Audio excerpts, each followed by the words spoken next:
Hello everyone, welcome or welcome back to Learn Bio. Let's learn bio with me. So last के lecture में हम लोगों ने mostly topics cover कर रखे हैं एनिमल बिहेवियर के। आज जो हमारा टॉपिक है वो है एग्रेशन। ठीक है, तो ये बहुत ही कॉमन वर्ड है, डेली लाइफ में हम लोग सुनते रहते हैं। तो बेसिकली एग्रेशन इज़ गुस्सा। ठीक है, कि एंग्री कोई भी अगर एनिमल है वो अगर एंग्री फेस दिखाता है, अपने अंदर की फ्रस्ट्रेशन बाहर दिखाता है, तो उस तरह के हम एक्सप्रेशंस को क्या बोलते हैं? एग्रेशन।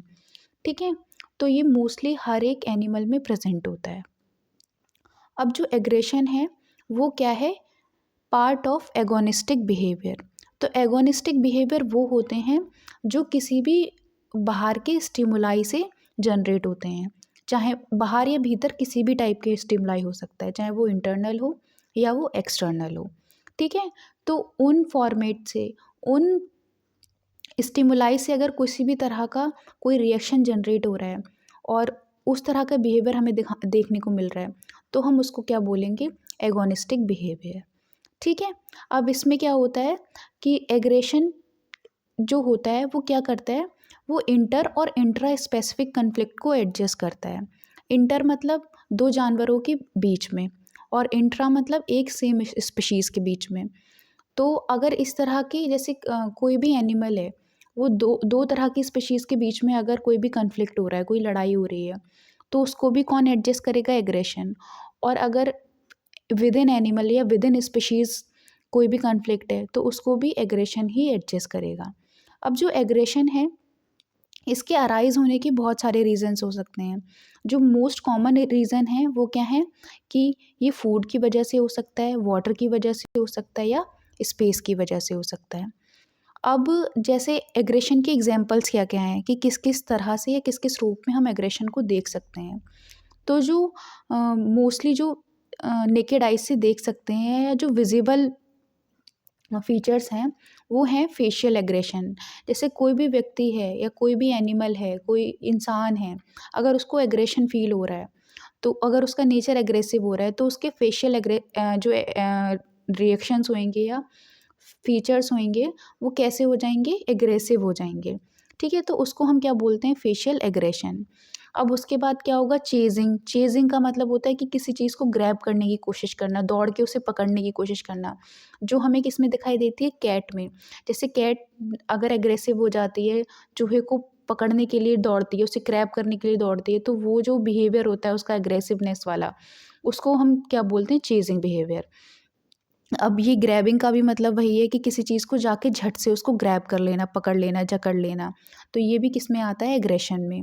पुलिंग का मतलब जैसे गुस्से में किसी को धक्का दे देना, तो वो चीज़ भी एग्रेशन में आती है। पुलिंग, पुशिंग, बैंगिंग और बाइटिंग, ये सारे के सारे क्या एग्जाम्पल हैं एग्रेशन के। ठीक है, तो एग्रेशन आप लोगों को क्लियर हो गया होगा। अब आगे बढ़ते हैं। अब हम लोग देखते हैं कॉजेज़ ऑफ एग्रेशन, कि एग्रेशन जो है उसके कॉजेज़ क्या होते हैं। तो इसके कॉजेज़ जो होते हैं वो मोस्टली इंटरनल भी हो सकते हैं और एक्सटर्नल भी हो सकते हैं। कि जो भी व्यक्ति है, जो भी एनिमल है, इसमें ह्यूमन्स और एनिमल में दोनों की ही बात कर रही हूँ, उसमें जो एग्रेशन का जो जो वजह है वो इंटरनल और एक्सटर्नल दोनों हो सकती हैं। जैसे इंटरनल क्या होगी? हंगर, थर्स्ट, पेन और ब्रीडिंग। ब्रीडिंग का मतलब रिप्रोडक्शन करना, अपनी आगे ब्रीड्स बढ़ाना। ये सब भी किसके रीज़न हो सकते हैं? एग्रेशन के। सोशल सर्कमस्टांसेस की आसपास ऐसे इस तरह की सिचुएशंस क्रिएट हो गई, इस तरह का तनाव क्रिएट हो गया कि एग्रेशन ऑटोमेटिकली आ गया। उसके बाद जेनेटिक फैक्टर्स भी हो सकते हैं इसका एक कारण। लर्निंग प्रोसेस और फ्रस्ट्रेशन मेमोरीज़, कि किसी तरह की दिमाग में इस तरह की मेमोरीज़ ऑलरेडी स्टक हैं कि जिसकी वजह से टाइम टू टाइम एग्रेशन आ रहा है। ये मोस्टली हमें एनिमल्स में और ह्यूमन्स दोनों में, और स्पेशली ह्यूमन्स में ज़्यादा दिखाई देता है।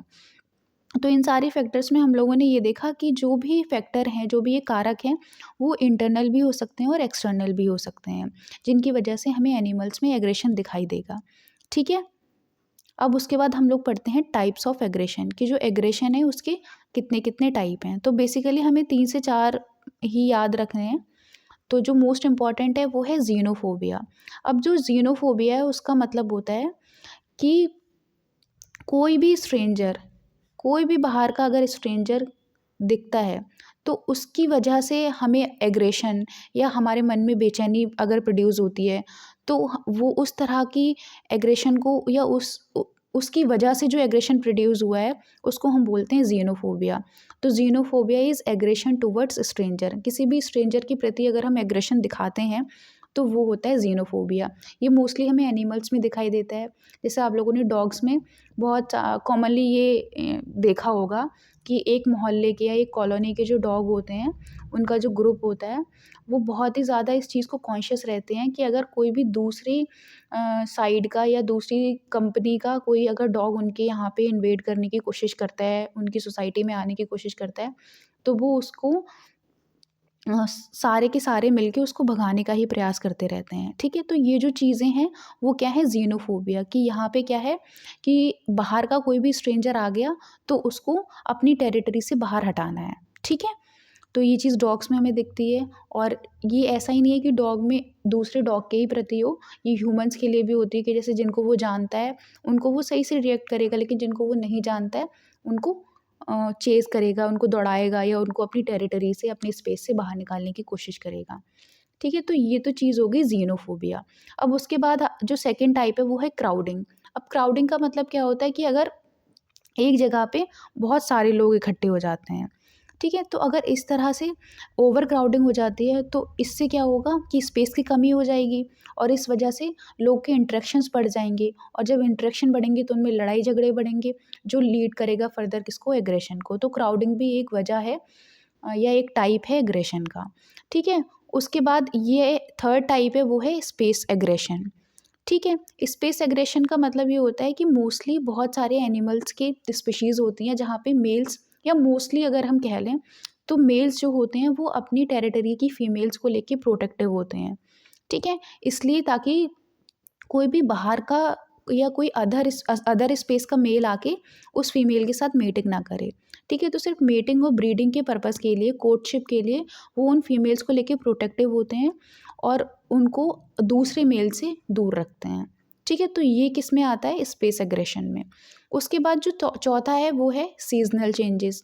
अब सीज़नल चेंजेस ये होता है ब्रीडिंग के लिए, मोस्टली रिप्रोडक्शन के लिए, कि ऐसा होता है कि कुछ मेल्स क्या करते हैं ब्रीडिंग के टाइम पे, या जब वो किसी भी फीमेल के साथ मेट करते हैं, तो वो उसको बाइट करते हैं। तो ये जो इस तरह के जो रिएक्शंस शो होते हैं, वो किस में आते हैं, सीजनल चेंजेस में। इसको हम क्या बोलते हैं, सेक्सुअल और ब्रीडिंग एग्रेशन, ठीक है? अब इसमें बहुत ये सारी चीज़ें हम लोगों ने देख ली कि स्ट्रेंजर से हुआ तो जीनोफोबिया, अगर क्राउड की वजह से होता है तो क्राउडिंग एग्रेशन, स्पेस एग्रेशन और सीजनल चेंजेस, जिसमें क्या होता है, ब्रीडिंग एक वजह होती है। अब उसके बाद फूड और वाटर का तो हमने पढ़ा ही था। तो मोस्टली जो एग्रेशन होते हैं वहाँ पे क्या होता है कि फूड की वजह से भी एग्रेशन दिखाई देता है, कि फूड की शॉर्टेज है या फूड नहीं मिल रहा है एक एनिमल को और दूसरे एनिमल के पास है, तो उसको चेज़ करने के लिए, उसको छीनने के लिए भी वो एग्रेशन शो कर सकता है, ठीक है? तो ये सारे फैक्टर्स हैं जिसकी वजह से एग्रेशन दिखाई देता है। तो एग्रेशन के टॉपिक में हम लोगों को बस इतना ही पढ़ना था। ये 3-4 टाइप्स हैं जो इम्पोर्टेंट हैं, उसको एक बार देखना है, इनके नाम याद कर लेने हैं, और बाकी तो बहुत ईज़ी हैं ये। और तो ये टॉपिक इतना ही है, और इसमें बस खाली एग्रेशन की डेफिनेशन है, उसके कॉजेज़ हैं और टाइप्स हैं, ठीक है? बाकी जो नेक्स्ट जो भी टॉपिक होगा वो हम नेक्स्ट लेक्चर में कवर करेंगे।